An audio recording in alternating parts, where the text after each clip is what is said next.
بالله من الشيطان الرجيم. بسم الله الرحمن الرحيم.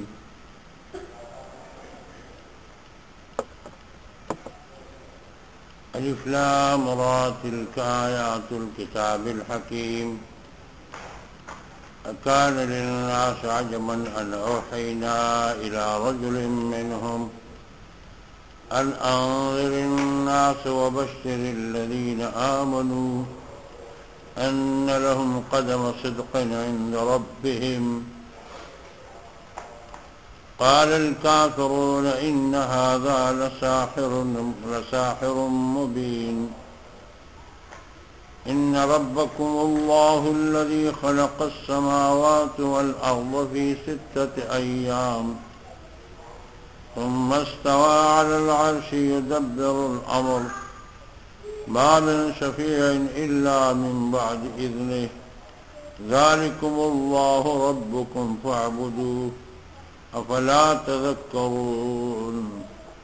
إليه مرجعكم جميعا وعد الله حقا إنه يبدأ الخلق ثم يعيده ليجزي الذين آمنوا وعملوا الصالحات بالقسط والذين كفروا لهم شراب من حميم وعذاب أليم بما كانوا يكفرون.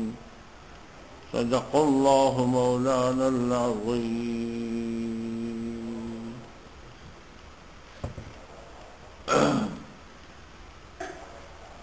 اب اس سورۃ مبارکہ کی ابتدا میں اللہ جل جلالہ عم نوالہ پہلے جناب رسول اللہ صلی اللہ علیہ وسلم کی نبوت کے بارے میں اور قرآن کریم کی حقانیت کے بارے میں ارشاد فرما رہے ہیں اور اس کے بعد توحید کا بیان ہے. قرآن کریم کا اکثر بڑی صورتوں میں یہ طرز اور طریقہ کہ پہلے اللہ رب العزت اپنی کتاب کی حقانیت بتا رہے ہیں، کیونکہ آگے جو بیان ہے وہ قرآن کا بیان ہوتا ہے، تو جب تک قرآن کی حقانیت دل میں نہ بیٹھ چکی ہو تو اس وقت تک اس کے بیان کا اثر کیسے بیٹھے گا. چنانچہ سورہ بقرہ میں الف لام میم ذالک الکتاب لا ریب فیہ، یہاں الف لام را تلک آیات الکتاب الحکیم. یہاں اللہ تعالیٰ جل جلالہ عم نوالہ قرآن کی حقانیت بیان فرماتے ہیں اور پھر اس کے بعد ایک اعتراض کا جواب بھی دیتے ہیں جو عام طور پر یہ مشرکین مکہ کی طرف سے یہ اعتراض وارد ہوتا تھا، وہ یوں کہ محمد صلی اللہ علیہ وسلم بھی ہمارے طرح ایک انسان ہے، تو اس پر کیسے وحی آ سکتی ہے، وہ کیسے نبی بن سکتا ہے. ہاں یہ تو ہم میں سے ہے، قریشی ہے، ہاشمی ہے، مکی ہے، تو یہ تو ہم جیسے انسان ہے، تو یہ کیسے نبی بن سکتا ہے. یہ اعتراض وارد کرتے. اللہ جل جلالہ عم نوالہ فرماتے ہیں کہ یہ بات ان کے لیے تعجب ہے کہ میں نے اپنے ایک پیارے بندے اور ایک پیارے انسان جو ان میں سے ہے یہ حکم دے دیا کہ تم لوگوں کو جہنم سے ڈراؤ اور جنت کی خوشخبریاں سناؤ. کہتے ہیں عجباً، یا کہ یہ قابل تعجب بات ہے. اس میں کیا تعجب ہے؟ اس میں کیا تعجب ہے؟ آگے اللہ تعالیٰ اپنی قدرت بتا رہے ہیں کہ یہ قابل تعجب نہیں ہے، کیونکہ میں قادر مطلق ہوں، جو کچھ کرنا چاہوں، جیسے چاہوں، جس طرح چاہوں، جس کو دینا چاہوں، جتنا چاہوں، وہ میرا کام ہے. جس کو جتنا عزت چاہوں، جیسے چاہوں. اس میں کون سی تعجب کی بات ہے؟ تعجب کی بات تو تب ہوتی کہ میں ایک عاجز ہوتا. اللہ فرمائے میں قادر مطلق ہوں، آگے اللہ تعالیٰ اپنی طاقت اور خود ان ربکم اللہ الذی خلق السماوات والارض فی ستۃ ایام ثم استوى علی العرش يدبر الامر ما من شفیع الا من بعد اذنہ ذلکم اللہ ربکم فاعبدوہ افلا تذکرون.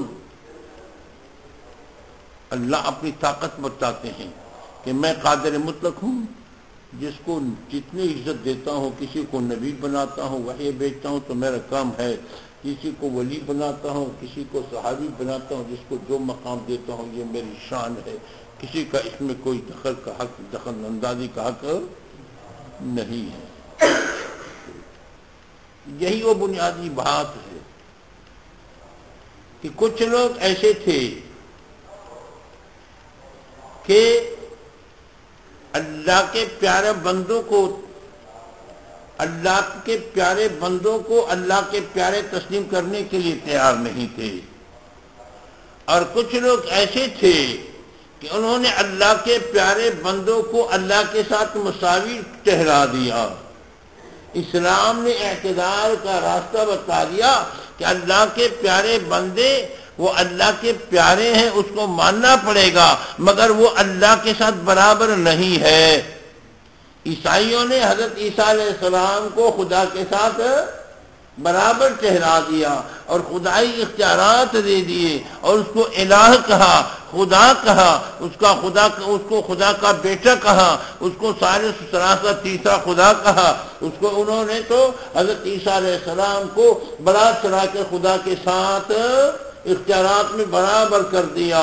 جبکہ دوسرا طبقہ وہ ہے کہ جنہوں نے جیسے مشرکین مکہ چکے کہنے لگے کہ وہ اپنے نبی کے وجود کا، نبوت کا انکار کرنے لگے کہ یہ کیسے نبی ہو سکتا، یہ تو انسان ہے.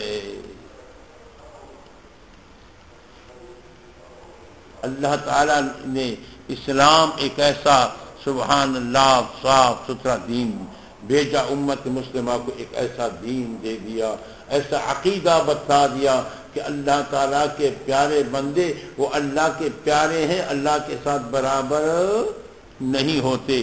اللہ کے پیارے ہوتے ہیں، اللہ کے ساتھ برابر نہیں ہوتے. نہ یہ تصور کرنا درست ہے کہ یہ اللہ کے ساتھ اختیارات میں برابر ہیں، اور نہ یہ تصور درست ہے کہ اللہ کے پیارے یہ بھی ہم جیسے انسان ہے، یہ بھی ہم جیسے انسان ہے. نہیں، آپ صورتاً تو آپ جیسے انسان ہے، لیکن جس کو اللہ تعالیٰ قبولیت عطا فرماتے ہیں تو اس کو فرشتوں سے بھی بالا و برتر بنا دیتے ہیں، اور جس کو اللہ تعالیٰ مردود ٹھہراتے ہیں تو اس کو شیطان سے بھی بدتر قرار دے دیتے ہیں. انسان کا عروج و زوال وہ جب ترقی پہ ہو، عروج پہ انسان آ جائے تو فرشتوں سے آگے جا سکتا ہے، اور جب زوال پہ آ جائے تو شیطان سے بدتر ہو سکتا ہے.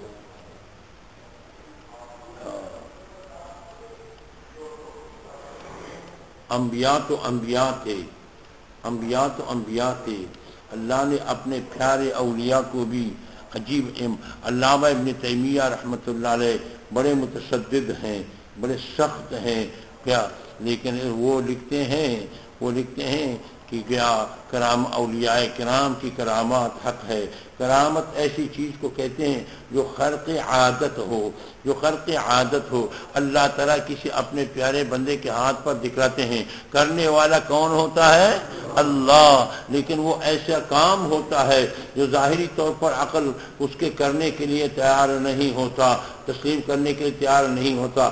خلاف عقل، خرق عادت، اللہ تعالیٰ ایسے کام اپنے پیاروں سے دکھلاتے ہیں تاکہ دنیا پر یہ واضح کر دے کہ اللہ کا دین، محمد مصطفیٰ کا لایا ہوا دین وہ حق ہے اور اس میں کوئی شک نہیں ہے.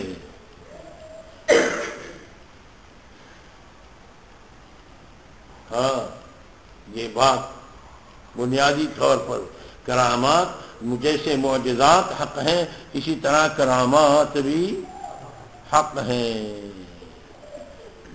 لیکن بنیادی بات یاد رکھے، بنیادی بات یہ ہے کہ کرامات بھی اس شخص کے کہ خرق عادت کاموں کو کرامات کہتے ہیں. جو شریعت کا پابند ہوتا ہے، جو شریعت کا پابند نہیں ہوتا، اس سے اگر خرق عادت کام سرزد ہو جائے تو اس کو کرامت نہیں کہتے، اس کو استدراج کہتے ہیں، اس کو جوگی پن کہتے ہیں. کیا کہتے ہیں؟ جوگ کہتے ہیں. جوگی پن. یہ جوگی ہوتے تھے نہیں ہندو کے، ہاں، جو ایسی باتیں کبھی کبھی دکھلاتے تھے. جو شریعت کا پابند ہوتا ہے وہ اس سے ایسے کام خرق عادت کام سرزد ہو جائے تو وہ کرامت ہوتی ہے، اور اگر شریعت کا پابند نہیں ہوتا اور اس سے خرق عادت کام سرزد ہو جائے تو وہ جوگی پن ہے، وہ استدراج ہے، وہ کرامت نہیں ہے، وہ کرامت نہیں ہے. چنانچہ میں نے شاید پہلے بھی سنایا ہوگا، ہمارے پیارے تھے شیخ محمد یوسف صاحب رحمۃ اللہ تعالی علیہ کی مرد کے تھے، چھوٹے ہندو مسلمان ہوئے، چھوٹے تھے ہندو مسلمان ہوئے تھے، بچے تھے، اور باقی ان کا کنبہ سارا ہندو، اور پھر ہندوستان گئے تھے. ہندوستان گئے تو وہی ہندوستان میں تھے، اس کی بہنیں، اس کی ماں، تو سب یہ اس کو اللہ تعالیٰ نے مشرف و اسلام کر دیا بچپن میں. اور وہ فرماتے تھے اللہ کی شان ہے کہ اللہ تعالیٰ نے، جب میں ہندو میں تھا، ہمیں خود سنایا تھا کہ جب والد صاحب کے شاگرد تھے، والد صاحب رحمۃ اللہ علیہ کے شاگرد تھے، فرماتے تھے میں چھوٹا تھا ہندو پن کے دور میں، اللہ نے ان کو ایک عجیب فطرت دی تھی. فرماتے تھے جب چھوٹا تھا تو ہمارے ہندوؤں میں یہ ایک رسم تھا کہ جو آدمی مر جاتا تو اس آدمی کو جو آدمی زیادہ پیارا ہوتا تھا تو وہ اس کا سر منڈواتے تھے. اس کا سر کیا کرتے تھے؟ اس کے وہ فوج کے پر اس کے سر منڈواتے تھے کہ جو اس کا سب سے پیارا انسان ہوتا تھا، تو جب ایک ہندو مر جاتا تو اس مردے کو جو سب سے پیارا انسان ہوتا تھا تو اس کا سر منڈواتے تھے. تو فرماتے ایک ہندو مر گیا، اس کو سب سے زیادہ پیارا میں تھا، میں چھوٹا تھا، سب نے کہا کہ تم نے سر منڈوانا ہے، میں نے کہا میں نے سر نہیں منڈوانا ہے، میں نے سر نہیں منڈوانا ہے. پھر کہہ رہے تھے ایک مرتبہ ایسا ہوا اسی حالت میں کہ اسی وقت وہ مسلمان نہیں ہوئے تھے، کہ ایک مرتبہ ایسا ہوا کہ ایک ہندو مر گیا. جب ایک ہندو مر گیا تو ہندو کے ساتھ ہم شمع اور یا چراغ جلا کے ساتھ لیتے تھے لاش کے ساتھ. تو مجھے ایک چراغ دے دیا کہ یہ آپ نے وہاں تک ساتھ لے جانا ہے، پھر جہاں وہ اس کو جلاتے ہیں رسومات ادا. تو وہ کہتے ہیں مجھے وہ چراغ دے دیا. اب چراغ جب آپ لے جاتے ہیں تو بڑا مشکل ہوتا ہے، بڑے احتیاط سے تھوڑا سہل دیا تو بجھ جاتا ہے، اور یہ لوگ کہتے ہیں کہ بجھ نہ جائے. تو وہ کہتے ہیں یہ تو بڑا مشکل کام تھا. تو جب وہ میں نے ہاتھ میں اٹھایا تو جب لوگوں کی توجہ تبدیل ہو گئی تو میں نے بجھا دیا. میں نے کہا بجھا دیا آسان ہو. انہوں نے شور مچایا کیا ہوا، یہ تو بجھ گیا. پھر جلا دیا. پھر میں نے کہا یہ تو لے جانا مشکل ہے. تھوڑی دیر کے بعد پھر بجھا دیا. بس یہ میرے کو کہتے ہیں کہ وہ سارے حیران تھے کہ یہ کہنے لے لو، اس سے لے لو، یہ اس کے صحیح نہیں لگتا.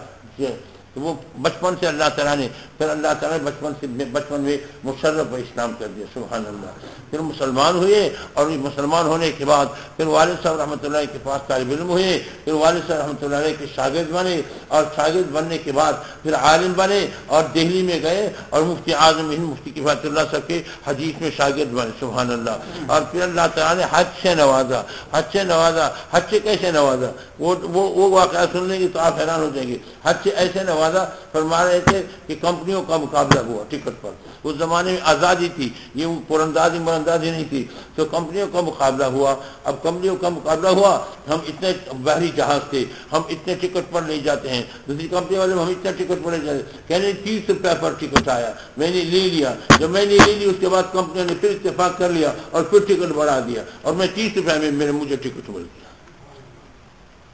اور پھر حج نصیب ہوا. وہ اصل مسئلہ میں سناتا ہوں کہ جوگ اور کرامت میں فرق سنا رہا تھا. تو فرما رہے تھے کہ میں جب حج پہ چلا گیا تو وہاں حج میں ایک دن میں غالباً مکہ مکرمہ میں غسل خانے میں غسل کر رہا تھا، دوتی باندھے ہوئے غسل کر رہا تھا. تو جو ہندوؤں کا بڑا تھا وہ ہمارے گھر آیا تھا. انہوں نے کہا اب یوسف مکہ میں ہے اور غسل خانے میں ہے اور غسل کر رہا ہے اور دھوتی باندھے ہوئے ہیں اور فلان رنگ کی دھوتی باندھے ہوئے ہیں. جب وہ آ جائے تو اب ان سے پوچھ. دیکھو یہ ہندو تھا، اب یہ ولی نہیں بنا. ہاں ایسی باتوں سے بعض لوگ غلطفہمی میں مبتلا ہو جاتے ہیں. جب پابند شریعت ہوتا ہے، جب پابند شریعت ہوتا ہے، اس سے ایسی باتیں سرزد ہو جاتی ہیں تو وہ کرامت ہوتی ہے یا کشف ہوتا ہے. اور جو پابند شریعت نہیں ہوتا، غیر مسلم ہوتا ہے یا مسلمان تو ہوتا ہے لیکن بے دین ہوتا ہے، وہ سنت کے مطابق نہیں چلتا، زندگی سنت کے مطابق نہیں گزارتا، تو ان سے اگر ایسا کام سرزد ہو جائے تو اس کو آپ کرامت نہیں کہہ سکتے، وہ جوک اور استدراج ہے. سمجھ گئے میری بات کو؟ اللہ سمجھ عطا فرمائے. بہرحال تو میں یہ گزارش کر رہا تھا کہ دیکھو اللہ تعالیٰ نے اسلام میں اعتدال کا راستہ بتایا. کچھ لوگ ایسے تھے جاہلیت میں کہ بندوں کو خدا کے ساتھ برابر ٹھہراتے، جیسے عیسائی کہ عیسیٰ علیہ السلام کو ابن اللہ قرار دیا اور ثالث و ثلاثہ تیسرا خدا کہہ دیا. اور کچھ لوگ ایسے تھے کہ انسان کو وہ کہہ دیتے وہ یہ بھی ہم جیسے انسان ہے تو یہ نبی کیسے بنا. جیسے مشرکین مکہ جناب محمد الرسول اللہ صلی اللہ علیہ وسلم کی شان سے انکار کر رہے تھے اور یوں کہہ رہے تھے اللہ نے اشارہ فرمایا اکان للناس عجبا ان اوحینا الی رجل منهم ان انذر الناس. کیا لوگوں کے لیے اس بات پر تعجب ہے کہ ہم نے ایک آدمی جو تم میں سے ہے اس کی طرف وحی بھیجی، اس کو نبی بنا دیا. اس کس مقصد کے لیے؟ ان انذر الناس، کہ لوگوں کو جہنم سے ڈرا دو، وبشر الذین آمنوا، اور ایمان والوں کو خوشخبریاں سنا دو. تو لوگوں کو یہ بات قابل تعجب ہے. یہ تو خدا کی شان ہے، جس کو عزت دیتے ہیں، جس کو عزت دیتے ہیں، جس کو شان دیتے ہیں. نبی تو نبی ہے، غیر نبی کو بھی کبھی کبھی شان سے نوازتے ہیں. آج کتاب دیکھ رہا تھا، فرماتے ہیں ابو مسلم خولانی رحمۃ اللہ تعالی علیہ تابعی تھے. اسود عنسی نے جب نبوت کا دعویٰ کر دیا، اسود عنسی مسیلمہ کذاب جس کے ساتھ صدیق اکبر رضی اللہ تعالیٰ عنہ نے لڑائی لڑی ہے، تو اسود عنسی نے جب نبوت کا دعویٰ کر دیا تو ابو مسلم خولانی گیا رحمۃ اللہ علیہ سے کہنے لگے کہ آپ مجھے مانتے ہیں کہ میں پیغمبر ہوں یا نہیں مانتے؟ اس نے نبوت کا دعویٰ کیا تھا کہ آپ مجھے نبی مانتے ہیں یا نہیں مانتے؟ تو اس نے کہا میں نہیں سنتا، میں نہیں سنتا. تو اس نے کہا کہ آپ محمد الرسول اللہ صلی اللہ علیہ وسلم محمد کو نبی مانتے ہیں یا نہیں مانتے؟ تو اس نے کہا ہاں میں اس کو نبی مانتا ہوں. اب وہ غصہ ہو گئے کہ جب میں نے کہا تو کہتے میں نہیں سنتا. اس وقت بہرا ہو گیا، اور جب میں نے یہ کہا کہ محمد رسول اللہ صلی اللہ علیہ وسلم کو نبی مانتے ہو تو وہ سننے لگا. اس نے کہا مجھے نبی مانتے ہو یا نہیں مانتے؟ مجھے نبی مانتے ہو؟ تو اس نے کہا میں نہیں سنتا، میں نہیں سنتا.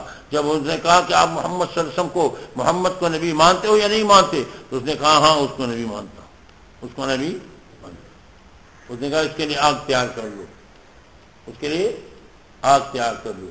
فرماتے اس کے لیے آگ کا انتظام کر لیا گیا، اس کے لیے آگ کا انتظام کر لیا گیا. اب اس کو ابو مسلم خولانی گیا رحمت اللہ علیہ کو آگ میں ڈال دیا، آگ میں ڈال دیا، آگ بڑکایا اس کے لیے اور آگ کے بٹھے میں اس کو ڈال دیا. جب آگ میں ڈال دیا تو فرماتے ابو مسلم خولانی رحمت اللہ علیہ وہاں گیا، اس آگ میں کھڑے ہو کر نماز پڑھنا شروع کر دیا. سارے لوگ دیکھ رہے تھے، حیران تھے کہ ابو مسلم خولانی رحمت اللہ علیہ آگ میں کھڑے ہیں اور نماز پڑھ رہے ہیں. سبحان اللہ و بحمدہ. جو دنیا میں جس کو آگ نہیں جلا سکتا اس کو آخرت کی آگ کیسے جلائیں گے؟ سبحان اللہ. کیا بات تھی، کیا بات تھی. جو اللہ کا ہو جاتا ہے اللہ ان کا ہو جاتا ہے. فرماتے ہیں کہ جو گیا پھر وہ ایسا موقع آیا کہ ایک مرتبہ مسلم خولانی رحمت اللہ علیہ آئے. صدیق اکبر رضی اللہ تعالیٰ عنہ حضرت عمر رضی اللہ تعالیٰ عنہ نے حضرت عمر رضی اللہ تعالیٰ نے ایسے اس کو بٹھایا، ایک بازو میں ایک طرف میں صدیق اکبر بیٹھے ہیں، دوسری طرف میں حضرت عمر بیٹھے ہیں. اور فرمایا الحمدللہ کہ اللہ نے زندگی میں ایسا شخص ہمیں دکھایا کہ جس کو اللہ تعالیٰ جس کے ساتھ خدا نے وہی معاملہ فرمایا جو اپنے پیارے ابراہیم علیہ السلام سے فرمایا.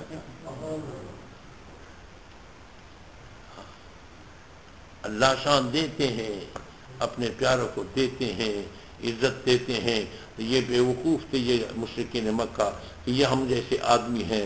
ہاں آپ جیسے آدمی ہیں، لیکن اللہ نے اس کو نوازا ہے، اس کو نبی بنا دیا ہے، اس کو شان دی ہے. تو جس کو اللہ تعالیٰ نوازتے ہیں تو گویا چاہے وہ بھی انسان ہوتا ہے، جس کو اللہ تعالیٰ نہیں نوازتے وہ بھی انسان. مولانا روم رحمۃ اللہ علیہ فرماتے ہیں گر بصورت آدمی انسان بودے اہم و ادب جال ہم یکساں بودے. اگر ظاہری صورت کے لحاظ سے انسان ہو سکتا ہے تو پھر تو محمد رسول اللہ صلی اللہ علیہ وسلم اور ابو جہل بھی ایک جیسے ہو جائیں گے. یہ انسانیت کی ظاہری صورت کا نام نہیں ہے، ناک کان کا نام نہیں ہے. انسانیت اقدار اخلاق کا نام ہے، کھانے پینے کا نام نہیں ہے، رہنے سہنے کا نام نہیں ہے. یہ تو کتوں کو بھی حاصل ہے، یہ تو گدوں کو بھی حاصل ہے، یہ تو خنزیروں کو بھی حاصل ہے، یہ تو کافروں کو بھی حاصل ہے. یہ تو سب کو حاصل ہے. انسانیت کس چیز کا نام ہے؟ اقدار کا نام ہے، عبادات کا نام ہے. انسانیت ہمدردی کا نام ہے، انسانیت اخلاق کا نام ہے. ہاں انسانیت کس چیز کا نام ہے؟ اللہ کا صحیح بندہ بننا، اللہ کا صحیح. وہ ابو مسلم خولانی رحمت اللہ علیہ، ابو مسلم خولانی رحمت اللہ علیہ کو اللہ نے وہی دیکھو، وہ نہ نبی تھے نہ صحابی تھے. ہاں فرماتے ہیں اسد عنسی کو صاف کہا کہ میں تمہیں نبی نہیں مانتا، تو انہوں نے آگ میں ڈال دیا. تو فرماتے اس مجمع والوں نے دیکھا جو وہاں موجود لوگ تھے کہ ابو مسلم خولانی رحمت اللہ علیہ نماز میں کھڑے ہو کر آگ میں کھڑے ہو کر نماز ادا کرنے لگی. آگ میں کھڑے ہو کر نماز ادا کرنے لگے. سبحان اللہ وبحمدہ. اور پھر کیا شان کہ حضرت عمر جیسے ہستی، صدیق اکبر جیسے ہستی کے درمیان اس کو بٹھایا. اور پھر حضرت عمر نے فرمایا یا اللہ شکر ہے تیرا، حمد ہے اس خدا کا جس نے ہمیں ایسی ہستی دکھا دی، ایسا شخص دکھا دیا اپنی زندگی میں جس کے ساتھ آپ نے ابراہیم علیہ السلام جیسے معاملہ فرمایا. تم اللہ کے بن جاؤ، اللہ تمہارے ہو جائیں گے، اللہ تمہیں عزت دے دیں گے، اللہ تمہیں عزتوں سے نواز دیں گے. یہ تو بے وقوف تھے کہ کہتے کہ یہ ہم جیسے آدمی ہیں. ہاں بظاہر انسان ہوتا ہے، لیکن جب خدا کا ہو جاتا ہے اللہ تعالیٰ جس کو نوازتے ہیں تو اللہ فرماتے کان للناس عجبا الف لام را، یہ حروف مقطعات میں سے ہے. تلک آیات الکتاب المبین. اللہ فرماتے یہ آیتیں ہیں ایسی کتاب کی جو حکمتوں سے بھرپور ہے. اکان للناس عجبا، کیا لوگوں کے لیے یہ بات عجیب ہے؟ ان اوحینا، کہ ہم نے وحی بھیجی الی رجل منہم، ایک ایسے شخص کے پاس جو ان میں سے ہے. تو یہ لوگوں کو قابل تعجب ہے. اللہ نے تو تعجب کی بات نہیں ہے، یہ تو میرا دین ہے، جس کو چاہتے ہیں تو دے دیتے ہیں، جس کو چاہتے ہیں تو دے دیتے ہیں. کہ میرا دینا ہے. ان انذر الناس، ان کا کام کیا ہے کہ تم لوگوں کو ڈراؤ اللہ کے عذاب سے. وبشر الذین آمنوا، اور خوشخبری سناؤ ایمان والوں کو. ان لهم قدم صدق، یہ خوشخبری سناؤ کہ ان کے لیے اللہ کے ہاں قدم صدق، ایک اچھا مرتبہ ہوگا. ایک اچھا مرتبہ کا عند ربہم، اللہ کے ہاں. ایک معنی یہ ہے، اور ایک معنی یہ ہے کہ ان کے لیے سچائی کی قدم ہوگی، یعنی وہ ثابت قدم رہیں گے دین پر، مضبوط رہیں گے دین پر، وہ ہلیں گے نہیں، اپنے نظریے پر ڈٹے رہیں گے. قال الکافرون ان ھذا لساحر مبین، کافر کہتے ہیں کہ ان ھذا، بے شک یہ شخص، حضور تم کو اشارہ کرتے تھے کہ یہ شخص لساحر مبین، یہ واضح جادوگر ہے. وہ کہتے یہ جادوگر ہے. سمجھ گئے؟ ہاں جب وہ معجزات دکھاتے تھے یا قرآن سناتے تھے تو یہ خبیث کہتے تھے کہ یہ جادوگر ہے. حضور صلی اللہ علیہ وسلم جادوگر نہیں تھے. حضور صلی اللہ علیہ وسلم اللہ کے نبی تھے، اللہ کے پیغام پہنچانے والے تھے، اللہ کے پیغام پہنچانے والے تھے. اللہ تعالیٰ فرماتے ہیں کہ تعجب کی بات نہیں ہے. یہ آپ لوگ غلط فہمی میں ہے، کس پر تعجب کرتے ہیں. اللہ ہمیں سمجھ عطا فرما دے. مگر یاد رکھنا یہ سب کچھ اتباع شریعت میں ہے. یہ سب کچھ کس چیز میں ہے؟ اتباع شریعت میں ہے. اگر اللہ کے دین پر مستقیم رہو گے تو اللہ عزت سے نوازیں گے, اللہ تعالیٰ آپ کو کرامات سے نوازیں گے. اور اگر آپ شریعت کے مطابق نہیں چلو گے تو آپ چاہے ہوا پہ اڑ جاؤ, چاہے دیواروں کو روانہ کر دو, چاہے زمین سے پانی نکال دو, تو یہ سب جوگ ہے, یہ استدراج ہے. اللہ تعالیٰ ہمیں اپنی محبت سے نوازے, ہمیں اپنے رضا کی زندگی نصیب فرما دے. ہاں کچھ اس مہینے کے حوالے سے بھی کچھ سنا دوں. عاشورے کا مہینہ ہے, محرم کا مہینہ ہے, کیونکہ اتباع شریعت ضروری ہے ہر چیز میں, تو عاشورے میں بھی اتباع شریعت ضروری ہے. ہمارے بعض سادہ لوگ محرم کے مہینے میں سرما نہیں لگاتے کہ یہ تو غم منانے کے. بعض لوگ شادی نہیں کرتے کہ یہ تو غم منانے کا مہینہ ہے. بعض لوگ اسی طرح کالے کپڑے پہن لیتے ہیں کہ یہ تو غم منانے کا مہینہ ہے. بعض لوگ خصوصی طور پر اور ماتم کرتے ہیں, بعض لوگ روتے ہیں, بعض لوگ پیٹتے ہیں. یہ سب ناجائز ہے. اسلام میں, شریعت میں 3 دن کے بعد بیوی کے علاوہ بیوی کے لیے 4 مہینے 10 دن سوگ ہے اپنے شوہر پر. اس کے علاوہ کسی مردے پر, کسی فوت شدہ ہستی پر, چاہے وہ بڑی سے بڑی ہستی کیوں نہ ہو, کسی ہستی پر 3 دن سے زیادہ سوگ منانا شریعت میں نہیں ہے. سوگ منانا شریعت میں نہیں ہے. سوگ منانا شریعت میں نہیں ہے. یہ بھی غلط مسئلہ مشہور ہے کہ محرم میں نکاح نہیں ہونا چاہیے, شادی نہیں ہونی چاہیے. یہ بھی غلط ہے. محرم کے مہینے میں شادی ٹھیک ہے, محرم کے مہینے میں ٹھیک ہے, رمضان میں ٹھیک ہے, شوال میں ٹھیک ہے, ذوالقعدہ میں ٹھیک ہے, پھر حج میں ٹھیک ہے, محرم میں ٹھیک ہے, سفر میں ٹھیک ہے. کوئی ایسا مہینہ نہیں ہے کہ جس میں شادی ٹھیک نہیں ہے. یہ غلط باتیں مشہور ہو چکی ہیں. جی فلان نے محرم کے مہینے میں شادی کی تو پھر یہ ہوا, پھر کیا ہوا, پھر جوڑ خراب ہو گیا. یہ کیا تم جو آپ ہمارے پاس مسائل کے لیے آتے ہیں ان سب سے تم ایک دن ہمارے ساتھ بیٹھ جاؤ, پوچھو کہ تم نے محرم میں شادی کی ہے اور جو شادیاں 3 طلاقیں دیتے ہیں, 3 طلاقیں دیتے ہیں, یہ سب شریعت کی خلاف ورزی کرتے ہیں, اس لیے 3 طلاقیں دیتے ہیں. یہ محرم کا نکاح نہیں ہوتا, یہ ربیع الاول کا نکاح ہو, شوال کا نکاح ہو, ذوالقعدہ کا نکاح ہو, رمضان کا نکاح ہو. اگر آپ شریعت کے مطابق چلو گے, آپ کی بیوی شریعت کے مطابق چلے گی تو مزے کرو گے, شریعت کی مخالفت کرو گے تو پریشان رہو گے. اس لیے چند مسائل سنانا کہ اللہ کا ولی بنو گے شریعت کے مطابقت پر. کس چیز پر؟ شریعت کے مطابقت پر. تو محرم کے مہینے میں صرف اور صرف شریعت میں کیا روزہ آیا ہے, عاشورے کا روزہ آیا ہے, اور وہ حضرت امام حسین کی شہادت کی وجہ سے نہیں ہے, وہ پہلے سے تھا. یہ روزہ, وہ روزہ پہلے سے تھا. حضرت امام حسین رضی اللہ تعالیٰ عنہ ابھی نہ وہ شہید ہو چکے تھے اور نہ وہ قتل ہو چکے تھے, اور یہ روزہ تھا محمد رسول اللہ صلی اللہ علیہ وسلم. جب مدینہ منورہ میں آئے تو پوچھا کہ یہ روزہ, یہود روزہ رکھتے تھے, تو پوچھا کہ یہ روزہ کیوں رکھتے ہیں, تو کہنے لگے اس دن موسیٰ علیہ السلام کو نجات ملی تھی. حضور صلی اللہ علیہ وسلم نے فرمایا اس دن گویا موسیٰ علیہ السلام تو حق بموسیٰ, ہم تو موسیٰ علیہ السلام پر زیادہ حقدار ہیں. تو گویا حضور صلی اللہ علیہ وسلم نے روزے کا اعلان کر دیا. یہ وہ مبارک دن ہے جس دن میں حضرت آدم علیہ السلام کی توبہ قبول ہوئی تھی. یہ وہ مبارک دن ہے جس دن میں حضرت نوح علیہ السلام کی کشتی وہ دودھی کے پہاڑی پر ٹھہر چکی تھی, حضرت نوح علیہ السلام کو نجات ملی تھی. اور یہ وہ دن ہے جس دن میں حضرت موسیٰ علیہ السلام کو نجات ملی تھی فرعون کے قوم سے. اور یہ وہ دن ہے کہ جس دن میں حضرت ابراہیم علیہ السلام کو نجات ملی تھی. تو یہ وہ مبارک دن ہے, یہ غم کا دن نہیں ہے. حضرت امام حسین شہید ہوئے تھے. شہید زندہ ہوتا ہے, مردہ نہیں ہوتا.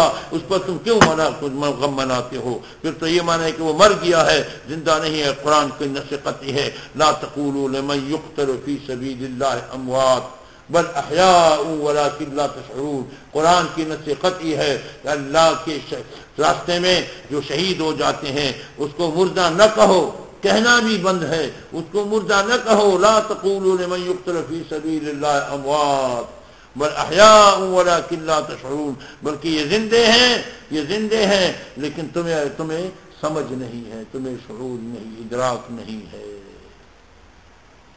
وہ زندہ ہے, وہ زندے ہیں, انہوں نے دین کے لیے اپنی جان دے دی. تو یہ ایک سبق ہمیں دیا ہے، اللہ ہمیں سمجھ عطا فرما دے۔ تو ہم نے بھی شریعت کی پابندی کرنی ہے، محرم میں ہو سفر میں ہو شادیاں کرنا درست ہے، اور اسی طرح غم منانا منع ہے شریعت میں، غم منانا اور نظر و نیاز غیر اللہ کے لیے منع ہے۔ ایصال ثواب کے لیے صدقہ دے سکتے ہیں، لیکن نظر و نیاز ماننا غیر اللہ کے لیے، کسی بھی اللہ کے سوا کسی مخلوق کے لیے نظر و نیاز ماننا منع ہے۔ ہاں اللہ کے نام پر نظر مانو اور ثواب کسی کو بھی بخش دو، ثواب کسی کو بھی بخش دو۔ نظر صرف اللہ کی نظر عبادت ہے، اور عبادت کس کی ہوتی ہے؟ صرف ایک اللہ کی ہوتی ہے، صرف ایک اللہ کی ہوتی ہے، منوتی صرف ایک اللہ کے لیے۔ سمجھ گئے؟ ایصال ثواب کر سکتے ہیں بزرگوں کی، یا کسی بھی بزرگ کو آپ اشارے، سید الانبیاء صلی اللہ علیہ وسلم کو بھی کر سکتے ہیں، سارے انبیاء کو بھی کر سکتے ہیں، صحابہ کرام کو بھی کر سکتے ہیں، خلفائے راشدین کو بھی کر سکتے ہیں، ائمہ اعظام کو بھی کر سکتے ہیں، کسی کو بھی اولیاء اللہ کو بھی کر سکتے ہیں، کسی کو بھی ایصال ثواب کر سکتے ہیں۔ ایصال ثواب سے منع نہیں ہے، لیکن نظر و نیاز منوتی ماننا کسی غیر اللہ کے نام پر یہ شرک ہے، یہ گناہ ہے، اس سے پرہیز کرنا یہ غلط چیزیں ہیں۔ باقی ایصال ثواب کر سکتے ہیں، خیرات کر سکتے ہیں، صدقہ کر سکتے ہیں۔ سمجھ گئے میری بات کو؟ روزہ رکھنا، یہ روزہ رکھنا یہ عاشورے کا یہ باعث ثواب ہے، لیکن یہ عقیدہ نہ رکھنا کہ حضرت حسین اس دن شہید ہوئے ہیں تو اس کے لیے ہم روزہ رکھتے ہیں۔ یہ پہلے سے یہ روزہ ہے، یہ روزہ پہلے سے ہے، اور بہتر یہ ہے کہ اگر انسان کی توفیق ہو تو ساتھ ایک اور بھی رکھے، یا 9 کا ساتھ رکھے یا 11 کا ساتھ رکھے، تو 2 روزے رکھے تو بہتر ہے۔ لیکن اگر کوئی 2 نہیں رکھ سکتا تو ایک کو بھی نہ چھوڑے، ایک رکھے تب بھی غنیمت ہے۔ سبق سمجھ گئے؟ ایک روزہ کیونکہ تو ضرور آپ کوشش کریں کہ اس ثواب سے محروم نہ ہوں۔ اس سے بڑا فائدہ ہوتا ہے، یہ سنت روزے جو ہوتے ہیں اس سے بڑا فائدہ ہوتا ہے۔ جب انسان بیمار نہ ہو، توفیق ہو تو کوشش کریں، اب بیمار ہو یا معذور ہو تو اور بات ہے، فرض نہیں ہے، واجب نہیں ہے، مستحب ہے، باعث ثواب ہے، باعث ثواب ہے۔ تو روزہ ہے، باقی ماتم نہیں ہے، ماتم غم منانا اسلام میں نہیں ہے، اور نکاح بھی جائز ہے، آنکھوں کا سرما لگانا بھی جائز ہے، بہترین کپڑے پہننا بھی جائز ہے، اور یہ ساری باتیں غیر غلط لوگوں کی زبانی مشہور ہے، اور ہم سنیوں میں بھی یہ باتیں گھس گئی ہیں اور ہم پر بھی اثر کر چکے ہیں۔ اللہ ہم سب کو سمجھ عطا فرما دی۔ بعض ان پڑھ عورتیں، بعض ان پڑھ مرد بھی روتے ہیں، اس دن روتے ہیں، آنسو بہاتے ہیں۔ ارے اللہ کے بندے اپنے گناہوں پر آنسو بہا دو، ہاں وہ تو شہید ہو گئے، وہ تو اللہ کو پیارے ہو گئے ہیں، وہ تو جنت میں پھر رہے ہوں گے، سید الشہداء۔ سمجھ گئے؟ ہاں اس کے بارے میں اس پر غم نہ مناؤ، اپنا غم منا دو، اپنا غم منا دو، اپنا غم منا دو، اپنا فکر کرو، اپنی فکر میں گیا ذرا کہ میں اللہ والا بن جاؤں، میں کہ اللہ والا بن جاؤں، اس فکر میں ذرا اپنا وقت لگا دو۔ اللہ ہمیں سمجھ عطا فرما دے۔ اس سلسلے میں گناہوں سے بچنا، اتباع شریعت کرنا، جب اتباع شریعت کرو گے تو اللہ تعالیٰ ہر کسی کو عزت دیتے ہیں، ہر کسی کو۔ اللہ کا قانون ہے کہ اللہ تعالیٰ عزت کس چیز سے دیتے ہیں؟ اعمال سے دیتے ہیں۔ کس چیز سے دیتے ہیں؟ ان اکرمکم عند اللہ اتقاکم۔ اللہ کے ہاں قوم قبیلے کے ساتھ نہیں ہے، ہاں اللہ تعالیٰ کا ذات یہ ہے کہ جو اللہ تعالیٰ فرماتے ہیں کہ ہم نے تمہیں شعوب اور قبائل بنا دیا، قرآن کریم کے اندر ہے، لتعارفوا، تاکہ آپ ایک دوسرے کے ساتھ پہچان ہو۔ اسی لیے کہ آپ وہ فلان مولوی صاحب جو فلان علاقے کا ہے، کیونکہ ایک نام کے کئی مولوی صاحب ہوتے ہیں، ایک نام کے کئی مفتی ہوتے ہیں، ایک نام کے کئی شیخ الحدیث ہوتے ہیں، ایک نام کے کئی گویا انسان ہوتے ہیں، تو گویا ایک قوم کے بھی کئی انسان ہوتے ہیں، نام بھی ایک ہوتا ہے، تو پھر کوئی نشانی بتاتے ہیں، ہاں فلان رنگ کا، فلان قوم کا، فلان قبیلے کا، تو تعارف ہو جاتا ہے، لتعارفوا۔ تو اللہ فرماتے ہیں یہ عزت اور ذلت یہ قبیلہ اور قومیت پر نہیں ہے، ان اکرمکم عند اللہ اتقاکم، تم میں سے زیادہ معزز وہی ہے جو زیادہ پرہیزگار ہے۔ تو ہمیں تقوی اختیار کرنا چاہیے، اور تقوی کے ساتھ عزتیں ہیں، اللہ تعالیٰ دنیا میں بھی عزتیں دیتے ہیں۔ اس سے ابو مسلم خولانی رحمۃ اللہ علیہ کو کیسے عزت سے نوازا، کیسے عزت سے نوازا دنیا میں، کیسے یہ عزت دے دی کہ دنیا دیکھ رہی تھی کہ آگ میں کھڑے ہیں، نماز پڑھ رہے ہیں، کیسے عزت سے نوازا۔ جب اللہ تعالیٰ عزت دیتے ہیں تو ایسا ہی دیتے ہیں اللہ، اور وہ اپنی نسبت اور اپنے تعلق سے دیتے ہیں۔ کس چیز سے دیتے ہیں؟ اللہ کے ساتھ جوڑ پیدا کرو تو پھر اللہ تعالیٰ عزتوں سے نواز دیں گے. اللہ تعالیٰ مجھے اور آپ سب کو اپنی نسبت سے نواز دے, اپنی معرفت سے نواز دے. اور آپ کو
لا الہ الا اللہ محمد آمین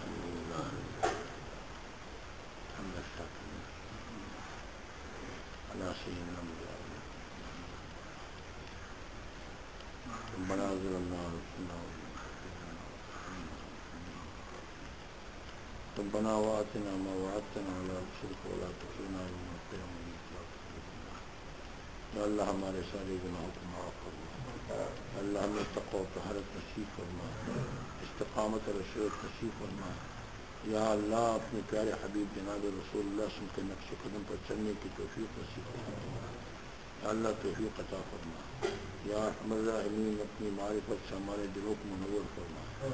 یا اللہ علوم نبوت اور ہمارے انوار نبوت سے ہمارے دلوں کو منور فرما. یا اللہ اس مجلس کو یا اللہ قبول فرما اور ہم سب کے لیے یا اللہ دنیا اور آخرت کی ترقی کا ذریعہ بنا. دین اور دنیا کی ترقی کا ذریعہ بنا. دین اور دنیا کی ترقی کا ذریعہ بنا. یا اللہ جن دوستوں نے دعا کے لیے کہا یا اللہ ان کی مشکلات کو حل فرما. یا اللہ ان کی مشکلات کو حل فرما. یا اللہ ان کی مشکلات کو حل فرما. اگر بیمار ہیں تو ان کو شفا نصیب فرما. اگر دوسرے مشکلات میں مبتلا ہیں تو ان کی مشکلات کو حل فرما. یا اللہ جن دوستوں نے نہیں کہا ہے دلوں میں کوئی چاہت موجود ہے یا اللہ شرم کی وجہ سے نہیں کہہ سکتی, یا اللہ ان کے چاہتوں کو شریعت کے مطابق پورا فرما. ان کے چاہتوں کو شریعت کے مطابق پورا فرما. ان کی چاہتوں کو شریعت کے مطابق پورا فرما. یا اللہ یا ارحم الراحمین ہمیں تمام نیک عزائم میں, تمام نیک منصوبوں میں, تمام نیک پروگراموں میں کامیابی عطا فرما. یا اللہ تمام نیک عزائم میں, تمام نیک پروگراموں میں, تمام نیک کاموں میں یا اللہ کامیابی عطا فرما. قدم قدم پر رہنمائی فرما اور نصرت بھی فرما اور حفاظت بھی فرما. یا اللہ اہل حق کی حفاظت فرما. یا اللہ دینی مدارس کی حفاظت فرما. یا اللہ دینی مدارس کی حفاظت فرما. اہل حق علماء کی حفاظت فرما. یا اللہ امت مسلمہ کی حفاظت فرما. مجاہدین کے خصوصی طور پر یا اللہ حفاظت و نصرت فرما. حفاظت و نصرت فرما. یا اللہ اہل باطل سے نجات نصیب فرما. اہل باطل سے نجات نصیب فرما. اہل باطل کو شکست نصیب فرما. اہل حق کو غلبہ نصیب فرما. اہل حق کو غلبہ نصیب فرما. یا اللہ ہمارے دعاؤں کو قبول فرما. یا اللہ اس پاک کلام کے طفیل یا اللہ ہمارے دعاؤں کو قبول فرما. اس پاک کلام کے طفیل یا اللہ ہمارے دعاؤں کو قبول فرما. ہمارے دعاؤں کو قبول فرما. ہمارے تمام مریضوں کو شفا نصیب فرما. اور یا اللہ پھر صحت کے بعد ہماری پوری زندگی کو دین کی خدمت کے لیے قبول فرما. اب بھی یا اللہ دین کی خدمت کی توفیق عطا فرما اور صحت کے بعد بھی عطا فرما. یا اللہ صحت نصیب فرما, یا اللہ سلامتی نصیب فرما اور دین کی خدمت کرنے کی توفیق نصیب فرما, دین کی خدمت کرنے کی توفیق نصیب فرما. وصلی اللہ تعالی علی خیر خلقہ محمد وآلہ وصحبہ.